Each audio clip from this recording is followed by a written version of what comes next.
स्वागत है आपका आत्मिक सफ़र में। आज फिर से हाजिर हूँ आपके बीच में ताकि परमेश्वर के वचन से मैं आपको प्रोत्साहित कर सकूं और एक राइट अप्रोच के साथ परमेश्वर का हम मनन कर सकें, ताकि हम सभी को परमेश्वर के वचन का मनन करने से बड़ी आशीष मिल सके और हम अपने आत्मिक सफ़र में बड़ी मजबूती के साथ आगे बढ़ सकें। आपके व्यक्तिगत प्रोत्साहन के लिए, आपकी दुआओं के लिए और आपकी हौसला अफजाई के लिए मैं आपका बड़ा धन्यवाद करता हूँ।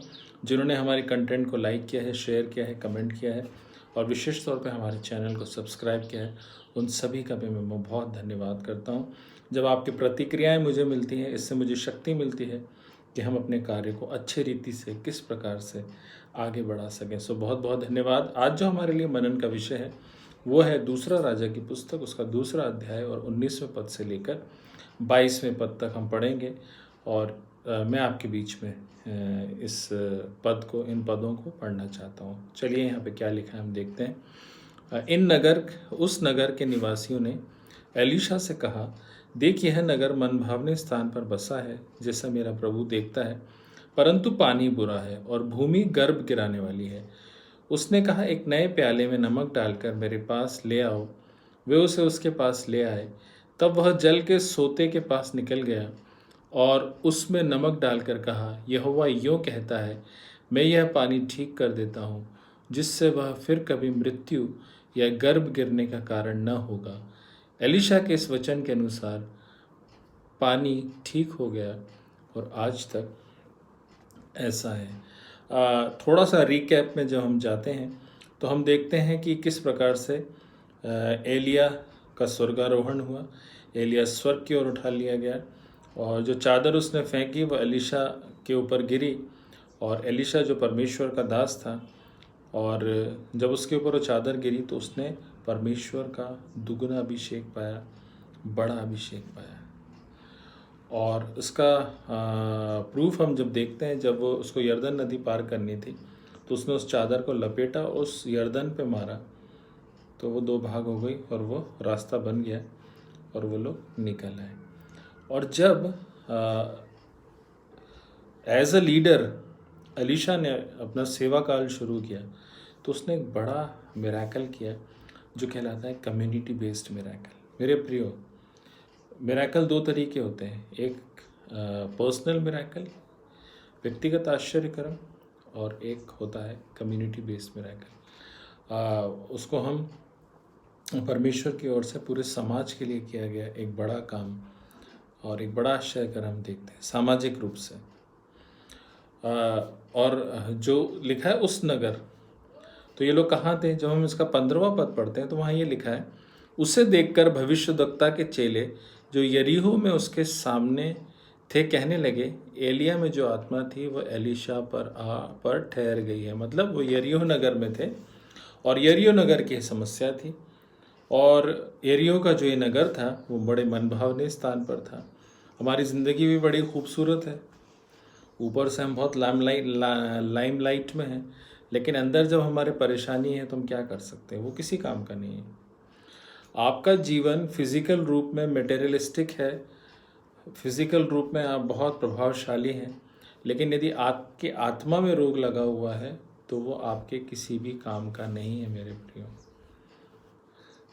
हमारे जीवन में हमें परमेश्वर के योग्य बनना है ताकि हम मन भावने अंदर और बाहर दोनों तरफ से हो सकें।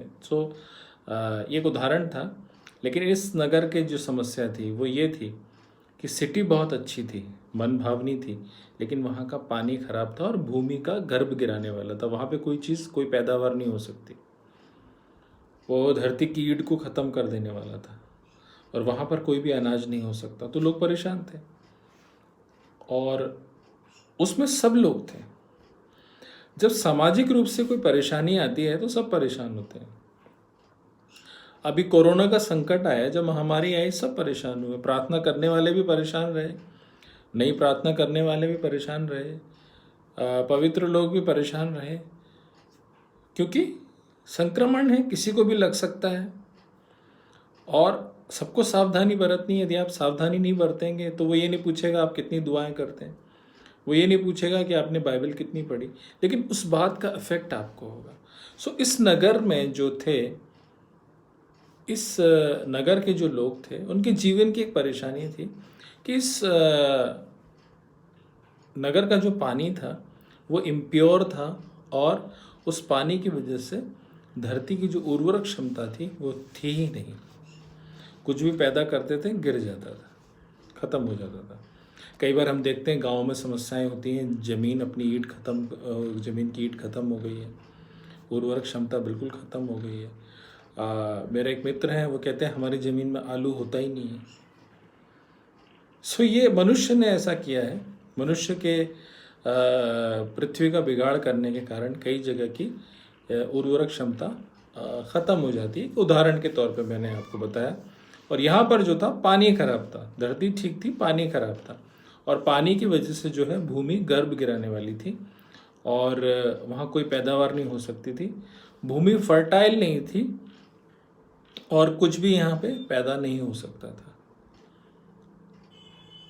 परमेश्वर ना केवल व्यक्तिगत समस्याओं को हमारे जीवन से दूर करता है, लेकिन सामाजिक समस्याओं में भी हमारे लिए निकास को निकालता है। मुझे नहीं मालूम आपके शहर की समस्या क्या है, आपके गांव की समस्या क्या है, आपके तहसील की समस्या क्या है, लेकिन उस समस्या को जब तक आप परमेश्वर के पास नहीं लेके आएंगे तब तक परमेश्वर उपाय नहीं करेगा।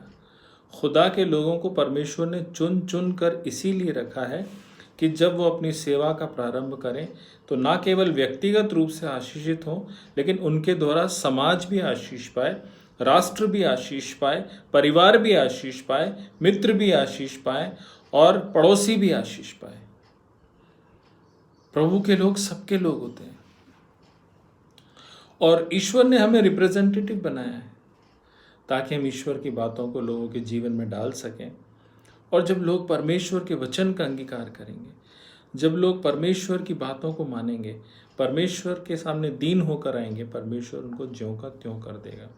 समाज की परेशानियां, समस्याएं परमेश्वर को सब मालूम है, लेकिन परमेश्वर चाहता है कि परमेश्वर हमारे द्वारा ना केवल व्यक्तिगत रूप से आश्चर्य कर्म करे, लेकिन वो महान आश्चर्य कर्म करे, वो देशों पे आश्चर्य कर्म करे, वो राष्ट्र को बदल डाले, समाज को बदल डाले, वो समुदायों के बीच में बड़े बड़े काम करें, ताकि उसके नाम को बड़ी महिमा लोगों के द्वारा मिल सके मेरे प्रिय। और जब प्रभु यीशु मसीह इस दुनिया में आए और जब उन्होंने अपनी सेवा का प्रारंभ किया तो उन्होंने यही बोला, मन फिराओ क्योंकि स्वर्ग का राज्य निकट है। स्वर्ग का राज्य, स्वर्ग सबके लिए खुला है जो परमेश्वर के पास आते हैं, जो परमेश्वर के को अपना सब कुछ मान लेते हैं, जो अपने जीवन में अंगीकार करते हैं कि प्रभु यीशु मसीह हमारे लिए इस दुनिया में आए और उसने हमारे लिए दुख उठाया और हमारे लिए मारा गया, गाड़ा गया और तीसरे दिन जी उठा। अब वो अपने पुनरुत्थान की सामर्थ में हमें भी अपने साथ लेने के लिए आएगा। क्या हम केवल व्यक्तिगत रूप से ही आशीषों को बटोर रहे हैं? हमें ज़रूरत है कि हम सामाजिक रूप से भी बड़े बड़े काम प्रभु के नाम से कर सके। अलीशा ने किया। अलीशा के पास अभिषेक था, और जब लोग अपनी समस्याओं को लेकर उसके पास आए तो अलीशा ने उनसे एक प्याला नमक मंगाया। अभी कौन सी बात हो गई, लोग कहते हम आपके पास समस्या लेके आए हैं, आप केवल एक प्याली में नमक मंगा रहे हैं, कैसे समस्या ठीक हो जाएगी? एक अंधा प्रभु यीशु मसीह के पास आया। प्रभु यीशु मसीह ने थूका और मिट्टी सानी और उसके आंखों पर लगाया, तो क्या मिट्टी से आंखें ठीक हो जाएंगी? ये परमेश्वर की बातें हैं, ये परमेश्वर की योजना है। परमेश्वर अपनी हर एक समस्या का निवारण अपने एक प्रोसेस के द्वारा करता है। बिना प्रोसेस के कोई चीज़ होती ही नहीं है मेरे प्रिय। आपका किसी से मिलना, कार्य करना, लोगों के मनों को खोलना, दरवाज़ों को बंद करना, आपको सुरक्षा प्रदान करना, आपके जीवन की हर एक समस्याओं को दूर करना, सबके पीछे एक प्रोसेस है, और परमेश्वर अपने प्रोसेस के थ्रू काम करता है। और जब एलीशा ने नमक मंगाया तो एलीशा नमक को सोते के पास ले गया और उसने कहा, यहोवा यूँ कहता है। देखिए, एलीशा ने नहीं कहा मैं ऐसा कह रहा हूँ, ये परमेश्वर का फरमान है और परमेश्वर ही कह रहा है, लेकिन एक प्रोसेस है। सो हमें सेवकाई में, हमें प्रभु की सेवा में, as a minister of God, as a children of God, as a believer of God, हमें इस बात को ध्यान रखना है कि जब परमेश्वर ने हमें चुना है तो ना केवल हमें व्यक्तिगत रूप से चुना है, लेकिन हमें सामाजिक रूप से भी चुना है कि हम परमेश्वर के लिए बहुत सारा कार्य अपने जीवन में कर सकें। परमेश्वर केवल व्यक्तिगत रूप से ही मिरेकल नहीं करता है, लेकिन परमेश्वर सामाजिक रूप से भी हमारे जीवनों में बदलाव लाता है। यदि आप आसपास की समस्याओं को देख रहे हैं तो आप यकीन मानिए कि जब हम इन समस्याओं को परमेश्वर के पास लेके जाएंगे, परमेश्वर इन समस्याओं के बीच में भी काम करेगा और हमारे द्वारा बड़े बड़े काम करेगा, और न केवल हमें आशीषित करेगा लेकिन पूरे समाज को भी आशीषित करेगा। दूसरी बात, जब परमेश्वर कार्य करता है तो उसका एक प्रोसेस है। जब हम परमेश्वर के इस प्रोसेस को समझेंगे और जब हम उसके अनुरूप कार्य करेंगे तो हमारे लिए बेटर रिजल्ट हमारे जीवन में आएंगे। और उसके प्रोसेस जब हम करते हैं तो वो हमें समझाता है कि हमें क्या करना है। सो हम अपनी रीति से कुछ नहीं करते। जब हम परमेश्वर की रीति से करते हैं तो एक महान काम हमारे जीवन में इंतज़ार करता है और उसको हम होते हुए अपने जीवन में देखते हैं। जब 5,000 लोगों को खिलाना था तो परमेश्वर ने वहाँ उनको पाती पाती में बिठाने का आदेश दिया। एक प्रोसेस था। वो जब तक डिस्ट्रीब्यूशन हो नहीं सकता जब तक उस परिधि में बैठ नहीं जाते। सो ये परमेश्वर की योजना है कि परमेश्वर हमें किस प्रोसेस से गुजारता है।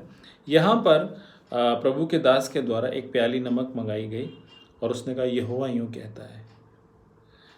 अपना नाम नहीं लिया लेकिन परमेश्वर के बारे में। हम पीछे हों, परमेश्वर हमारे आगे हो। वचन किसने बोला? एलीशा ने बोला। लेकिन वचन किसका था? वो जीवित परमेश्वर का था। और वहाँ पर ऐसा लिखा है कि यहोवा यूँ कहता है, मैं यह पानी ठीक कर देता हूँ जिससे वह फिर कभी मृत्यु या गर्भ गिराने का कारण न होगा। इस एलीशा के इस वचन के अनुसार पानी ठीक हो गया। कार्य किसने किया? एलीशा ने किया। कार्य किसने दिया? परमेश्वर ने दिया। वचन किसने बोला? एलीशा ने बोला। वचन किसने दिया? परमेश्वर ने दिया। और जब परमेश्वर अपना वचन अपने दास दासियों को देता है, परमेश्वर का भय रखने वालों को देता है, और जब परमेश्वर के लोग पॉजिटिव होकर उन वचनों को जब रिलीज करते हैं तो वहाँ पर एक बड़ा मिरेकल होता है, क्योंकि वो बातें परमेश्वर हमारे जीवन के अंदर रोपता है। और जब हम परमेश्वर के अनुसार कम्युनिटी में फेथ लेवल पर पॉजिटिव बातें बोलते हैं, पॉजिटिव प्रेयर करते हैं, तो परमेश्वर हमारी प्रार्थनाओं को सुनता है।